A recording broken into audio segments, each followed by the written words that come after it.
দেখেন আজকে হচ্ছে বাবা গরুর মাংস নিয়ে আসছে। আর হচ্ছে এখানে 3 কেজি গরুর মাংস নিয়ে আসছে। এই যে দেখেন।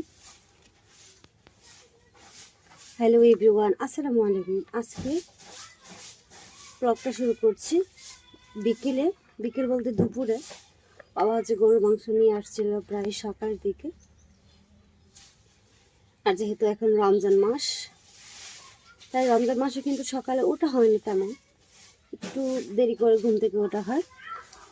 আর এদিকে হচ্ছে বাবা মাংস নিয়ে আসছে, দেখেন হাড় চর্বি সহকারে মাংস। আর আজকে হচ্ছে আমরা মাংস রান্না করব। এখান থেকে হচ্ছে আমরা 3টা ভাগে ভাগ করে নিব, যেহেতু আমরা মানুষ কম, মানুষ তেমন একটা না। 1 কেজি রান্না করলে কিন্তু অনেকটা রয়ে যাবে, যেহেতু রমজান মাসে তেমন একটা খাওয়া হয় না। এই যে 3 কেজি থেকে 1 কেজি রান্না করব, আর 2 কেজি হচ্ছে রেখে দিব।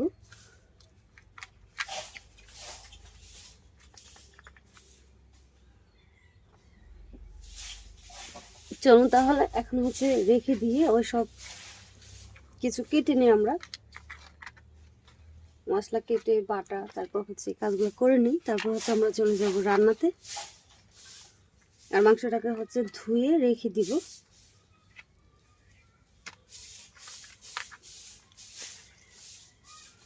এখানে হচ্ছে হলুদ নিয়ে নিয়েছি, নিয়ে হচ্ছে রেখে দিব।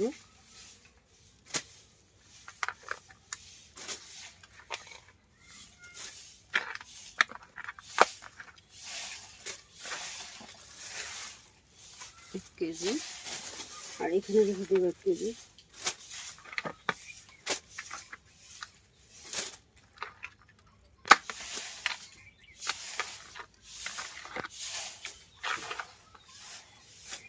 আসলে হাফ কেজি মিশিয়ে যদি রাখা হয় তাহলে কিন্তু খেতে ভালো লাগে। যে দেখুন, আর এখানে মনে হয় বেশি একটা মাংস বের পেয়েছে, তো এখানে হালকা রেখে দিচ্ছি। এই যে 2টা হচ্ছে রেখে দিব, 2 কেজি, আর এখানে 1 কেজি নিয়েছে, আর 1 কেজিটা হচ্ছে রান্না করব। চলুন তাহলে এখন।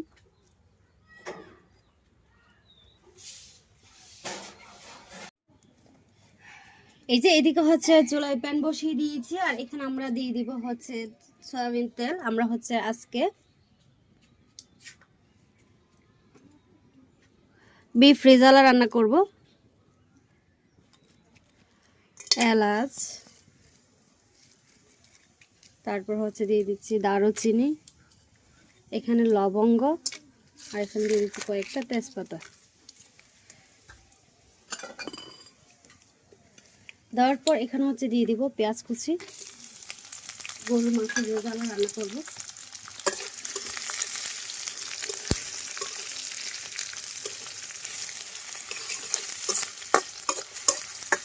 আর এগুলোকে কিছুক্ষণ হচ্ছে ভেজে নিব।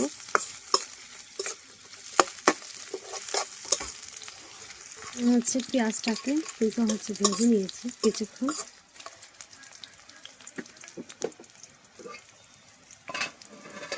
এই পর্যায়ে হচ্ছে আমরা ধুয়ে রাখা গরুর মাংস দিয়ে দিব। এই যে এখানে আমি 1 কেজির উপর হচ্ছে গরুর মাংস নিয়েছি। এখন হচ্ছে একে একে দিয়ে দিব।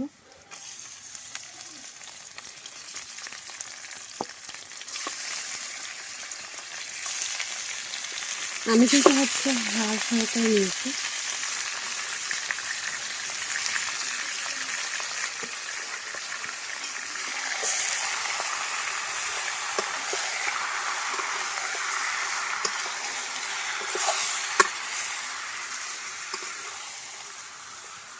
এখন কিছুক্ষণ ভেজে নিব মাংসটাকে, প্রায় 5 মিনিটের মতো ভেজে নিব।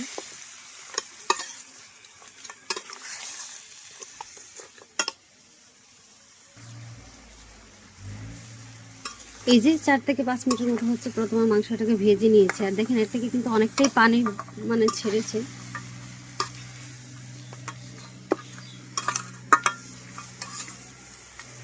এই পর্যায়ে এখানে আমরা হচ্ছে মশলা দিয়ে দিব। প্রথমে দিয়ে দিচ্ছি আদা বাটা, তারপর এখানে দিয়ে দিচ্ছি রসুন বাটা, এখানে দিয়ে দেব স্বাদ মতো লবণ, ধনিয়ার গুঁড়া দিয়ে দিচ্ছি 1 টেবিল চামচ, মরিচের গুঁড়া দিয়ে দিচ্ছি 1/2 টেবিল চামচের একটু বেশি, তারপর এখানে দিয়ে দিব গরম মশলা 1/2 টেবিল চামচ, হচ্ছে গোলমরিচ,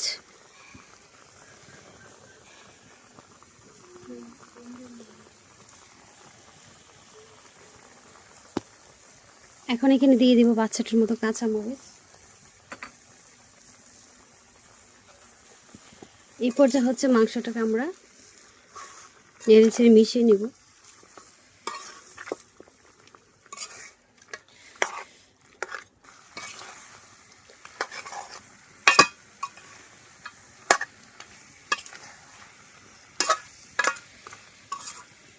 যে নেড়ে ছেড়ে মিশিয়ে নিয়েছি, এই পর্যায়ে হচ্ছে ঢাকনা দিয়ে ঢেকে রান্না করব। হচ্ছে মাংসটাকে কষিয়ে নিব প্রায় 7 থেকে 8 মিনিটের মতো।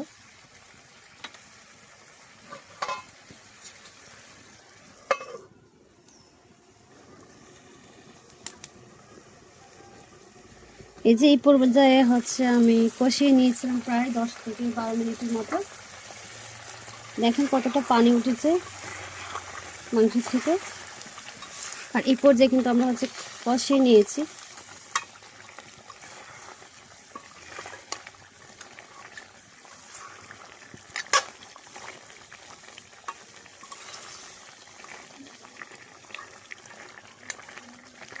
এখানে কিন্তু কষানো হয়ে গিয়েছে। এই পর্যায়ে আমরা হচ্ছে রান্নার জন্য পানি দিয়ে দেবো।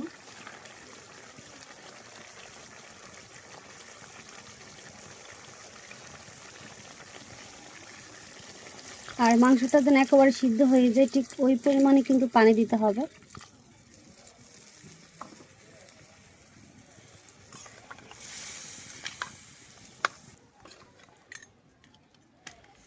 এখন হচ্ছে মাংসটা রান্না করব প্রায় 40 মিনিটের মতো, না হলে কিন্তু মাংসটা প্রপারভাবে সিদ্ধ হবে না। তাই হচ্ছে ভালোভাবে সিদ্ধ করে নেওয়ার জন্য প্রায় 35 থেকে 40 মিনিটের মতো আমরা হচ্ছে রান্না করব। এখন ঢাকনা দিয়ে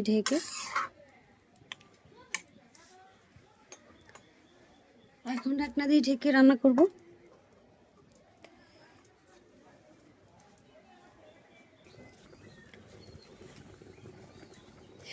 এই পর্যায়ে প্রায় 10 মিনিট পরে আমি ঢাকনাটাকে একটু নেড়ে ছেড়ে দিব। আর আমরা কিন্তু হচ্ছে ঠিক ততক্ষণ রান্না করব যতক্ষণ না পর্যন্ত মাংসটা একেবারে সফট হয়ে যায়, সিদ্ধ হয়ে। তারপরও কিন্তু হচ্ছে আমরা আরও ইনগ্রিডিয়েন্ট এখানে যোগ করব। এখানে কিন্তু আরও অনেক কিছু দিব আমরা। একটু নেড়ে ছেড়ে দিব, না হলে যদি নিচ দিয়ে লেগে যায়।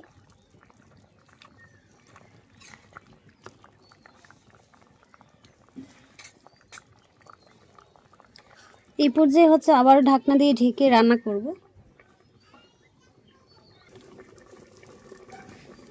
এই যে এই পর্যায়ে হচ্ছে আমি রান্না করে নিয়েছিলাম আরও প্রায় 20 মিনিটের মতো। আর এই পর্যায়ে হচ্ছে আমি ঢাকনাটাকে একটু নেড়ে ছেড়ে দিব। আর এই পর্যায়ে কিন্তু এখন মাংস কিন্তু সিদ্ধ হয়ে গিয়েছে। হ্যাঁ, যেহেতু মাংস সিদ্ধ হয়ে গিয়েছে, এই পর্যায়ে হচ্ছে এখন আমরা দিয়ে দিব এখানে যে বাদামটা আমরা বেটে রেখেছিলাম, ওই বাদামটা।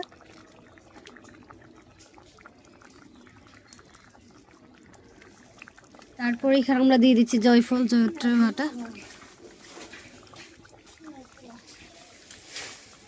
এখানে দিয়ে দিচ্ছি কিছু কিশমিশ।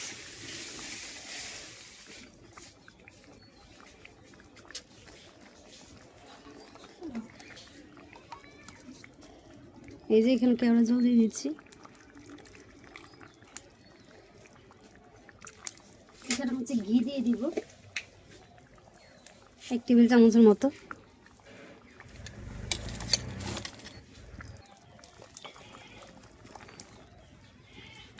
এই পর্যায়ে হচ্ছে এখন নেড়ে চেড়ে রান্না করব।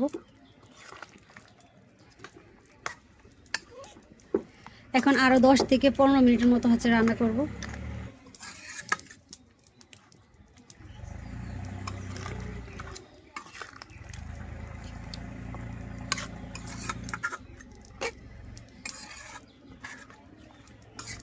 আর এখন যে যে হচ্ছে জিনিসগুলো দিয়েছি এগুলো কিন্তু অবশ্যই দিতে হবে। এই মশলাগুলো কিন্তু অবশ্যই হচ্ছে রেজালাতে দিতে হবে। আমাদের কিন্তু আরও ইনগ্রিডিয়েন্ট বাকি রয়েছে। এখন হচ্ছে আর কিছুক্ষণ রান্না করব আমরা।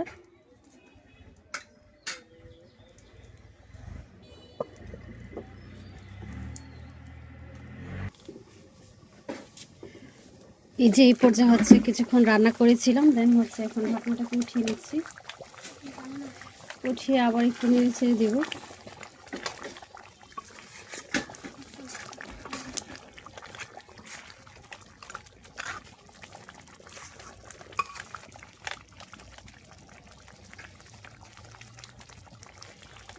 আর নেড়ে ছেড়ে এই পর্যায়ে হচ্ছে দিতে হবে গুঁড়া দুধ। আর গুঁড়া দুধটা কিন্তু অবশ্যই রেজাল্টে দিবেন। বিয়েবাড়ি হচ্ছে রেজাল্টে অবশ্যই কিন্তু গুঁড়া দুধ দেয়। আর গুঁড়া দুধটা একটু পানির মধ্যে মিশিয়ে তারপর হচ্ছে আমি এখানে দিয়ে দিচ্ছি। এখন নেড়ে চেড়ে মিশিয়ে নিব, মিশিয়ে হচ্ছে রান্না করব আরও কিছুক্ষণ।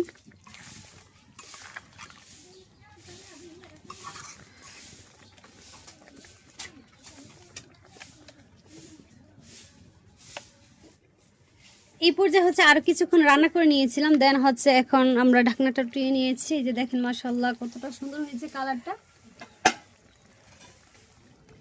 আর এই পর্যায়ে কিন্তু আমাদের রেজালা হয়ে গিয়েছে। এখন হচ্ছে আমরা উঠিয়ে নিব, উঠে হচ্ছে আপনাদের একটু সার্ভ করে দেখাবো। দেখেন কতটা সুন্দর হয়েছে রেজালার কালারটা, মাশাআল্লাহ দেখেছেন। দেখেন আমি একটু দেখাই আপনাদের কাছ থেকে, এই যে দেখেন। আর এর সুন্দর একটা ফ্লেভার কিন্তু বের হয়েছে, বিশেষ করে বিয়ে বাড়ির রেজালাতে যেরকম একটা গ্রান হয় ঠিক ওই রকম একটা গ্রান হয়েছে। এখন হচ্ছে উঠিয়ে নিব, উঠে হচ্ছে আমাদের সার্ভ করে দেখাচ্ছি।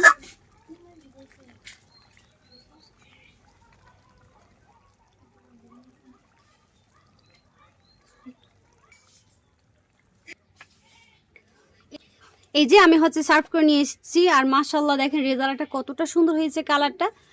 আশা করছি আজকের ব্লগটা আপনাদের কাছে খুবই ভালো লেগেছে। আর এরকম নিত্য নতুন ভিডিও পেতে আমার চ্যানেলটাকে অবশ্যই সাবস্ক্রাইব করে রাখবেন। আমি নতুন, আপনাদের ভালোবাসা পেলেই কিন্তু হচ্ছে অনেক দূর একদিন এগিয়ে যেতে পারবো ইনশাআল্লাহ। আর রেজাল্টের কালার দেখেছেন কতটা সুন্দর হয়েছে।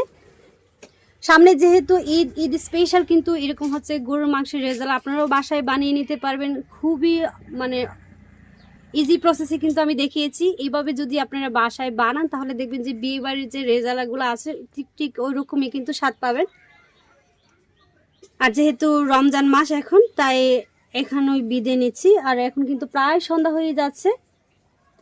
আজকের পর্যন্ত সবাই ভালো থাকবেন, সুস্থ থাকবেন। আবারও দেখা হবে অন্য একটা ব্লগ ভিডিওতে। আল্লাহ হাফেজ। আর আমার সাথেই থাকবেন।